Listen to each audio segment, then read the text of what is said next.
Good day guys, if you're traveling and want a quick internet without swapping SIM cards, Maya Mobile's eSIM is one of the easiest options.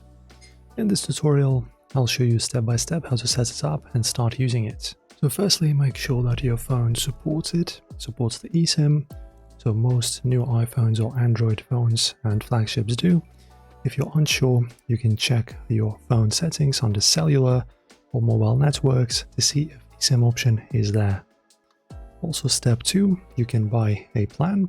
So you just go to Maya's official website, choose the country or region that you want to go to, for example, Europe, Asia, etc. So let's choose Europe. And after that, just pick the data plan that suits you the best. And after payment, they will email you a QR code.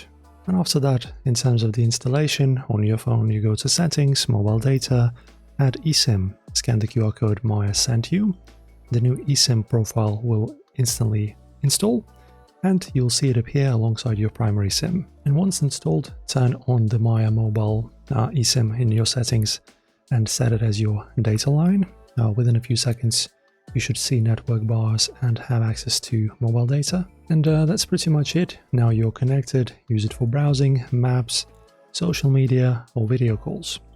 And also remember, Maya Mobile is data only, so for calls and SMS, you'll need apps like WhatsApp or iMessage. And that's how easy it is to use Maya Mobile eSIM. If this tutorial helped you out, make sure to like and subscribe for more quick tech guides.